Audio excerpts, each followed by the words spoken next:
sidang Jumaat yang dirahmati oleh Allah sekalian, bertakwa kepada Allah dengan sebenar-benar takwa. Jadilah orang yang dekat dengan Allah Subhanahu wa taala. Kita selalu tuan-tuan sekalian datang mengaji, kita selalu datang kuliah. Allah telah beri taufik dan hidayah kita untuk datang ke masjid Allah. Pada hari ini saya nak berpesan kepada tuan-tuan, jadilah orang yang berqiyamul lail di sisi Allah. Jadilah orang yang bangun untuk berqiyamul lail di sisi Allah. Tuan-tuan, paling tidak 2 rakaat sebelum sembahyang subuh. Tuan-tuan, jangan pandang dia ringan, jangan pandang dia kecil. Tuan-tuan, salli ala sayyidina Muhammad. Kadang-kadang tuan-tuan, yang kecil ini sangat dinilai oleh Allah Subhanahu wa taala, walau hanya 2 rakaat. Orang yang bangun bertahajud, yang pertamanya wajahnya akan diberi nur dan cahaya di sisi Allah, nampak wajahnya bercahaya. Yang kedua, orang yang bangun tahajud ini orang yang sangat dekat dengan Allah. Yanzilu tabaraka wa taala fi kulli lailatin ila samai dunya. Allah Subhanahu wa taala akan turun ke langit dunia tuan-tuan sekalian pada thuluth min akhirul lail, 1/3 daripada akhir malam. Allah berkata kepada malaikat, wahai malaikat, may yad'uni fastajib lahu. Ada tak di kalangan hamba-Ku yang berdoa, aku nak mustajabkan doanya. Waktu mustajab doa. Yang kedua, may yas'aluni, ada tak di kalangan hamba-Ku yang minta apa-apa daripada aku, dia ada hajat,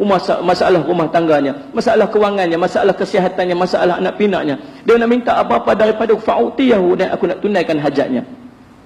Wa may yastaghfiruni, ada tak di kalangan hamba-Ku yang nak minta ampun atas dosa-dosa yang telah dia buat. Dia nak bangun nak minta ampun, faghfir lahu, aku nak ampun dosanya. Pada waktu itu tuan-tuan sekalian, subhanallah, waktu mustajab doa, waktu Allah nak tunaikan segala hajat, waktu Allah nak ampunkan segala dosa. Bangun tuan-tuan sekalian. Yang ketiga, nanti di padang mahsyar keadaannya sangat dahsyat dan sangat buruk.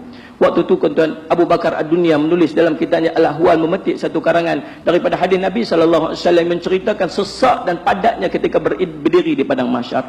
Nampak daripada langit turun tuan-tuan sekalian bercahaya, penduduk langit pertama lebih ramai daripada penduduk penduduk dunia yang berhimpun di satu tempat yang sama. Turun lagi penduduk langit kedua, langit ketiga, sampai langit ketujuh, yang ramai menyebabkan keadaan begitu sesak dan padat di padang mahsyar tuan-tuan. Semua orang duduk berdiri dalam keadaan yang sangat seksa. Matahari duduk tegak di atas kepala, peluh mencurah-curah, kamu menangis semahu-mahunya waktu itu, mengharapkan Allah pandang, malaikat pandang kita. Semua angkat, Rabbi Salim, wahai Tuhanku, tolonglah aku. Kita berada dalam keadaan yang sangat buruk dan sangat tidak selesa pada ketika tersebut. Semua orang berharap supaya dia dipandang oleh Allah, supaya disegerakan timbang amal tuan-tuan. Semua orang harap mendapat syafaat pada ketika tersebut tuan-tuan. Bagaimana Allah nak pandang kita? Apa keistimewaan yang kita ada Allah nak pandang kita? Sembahyang kita pun malas, sembahyang sunat kita pun tak mau buat. Kita banyak melakukan dosa di sisi Allah. Tahajud kita tak pernah buat. Quran kita berapa lama dah tak baca. Banyak amalan-amalan yang selalu kita tinggalkan tuan-tuan sekalian, subhanallah. Sembahyang kita pun tak pernah khusyuk dan kita tak tahu pun apa itu sembahyang yang kita buat. Tuan-tuan sekalian, apakah keistimewaan yang nak menyebabkan Allah nak pandang kita di padang mahsyar? Akan tetapi ada orang yang Allah angkatnya maqaman mahmuda, kedudukan yang terpuji, tertinggi waktu itu tuan-tuan, yang melayakkan dia dipuji oleh Allah Subhanahu wa taala. Siapa yang mendapat pujian, siapa yang dapat kedudukan yang terpuji, yang dipandang oleh Allah? Orang yang wa minal laili fatahajjat bihi nafilatan, orang yang bangun bertahajud pada sebahagian daripada malam-malamnya. Tuan-tuan, nak dipandang oleh Allah nanti di padang mahsyar, tuan-tuan bangunlah untuk bangun bertahajud kepada Allah.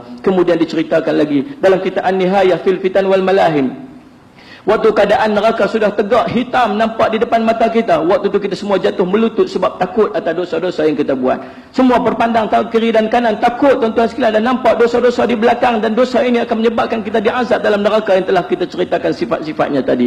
Waktu dalam keadaan kita takut itu tuan-tuan, tiba-tiba Allah angkat kita, bangun orang-orang ini. Siapa yang kena bangun ni semua dah terpinga-pinga. Orang yang Allah sebut dalam Quran, tatajafa junubuhum 'anil madaji' yad'una rabbahum khaufan wa tama'an wa mimma razaqnahum yunfiqun. Orang yang telah merenggangkan rusuk-rusuknya untuk bangun pada waktu malam, sedang ketika orang lain sedang tidur, bangun bermunajat kepada Allah, mengangkat tangan, menangis tuan-tuan sekalian, khauf dengan takut dosanya, takut amal tidak diterima, takut dengan mati, takut dengan kubur, takut dengan azab neraka, takut segalanya, takut kerana Allah Subhanahu wa taala. Dan orang yang menginfakkan sebagian rezekinya kepada Allah Subhanahu wa taala, orang ni bangun, kita pun bangun, orang yang bangun bertahajud. Kenapa ni Allah nak timbangkah? Kalau nak timbang takut tuan-tuan sekalian, sebab dosa banyak. Kita takut kalau ditimbang kita masuk neraka, tapi kalau kita tak timbang, kita dah tak tahan dah duduk di padang mahsyar pada ketika tersebut. Lalu subhanallah, Allah kata malaikat, bawa mereka masuk ke syurga Allah, bawa mereka langsung masuk ke syurga Allah. Ni bagaimana dengan neraka? Bagaimana dengan dosa-dosa? Dah tak mau dipandang, terus masuk ke syurga Allah. Lega Allah saja yang tahu pada ketika tersebut tuan-tuan sekalian.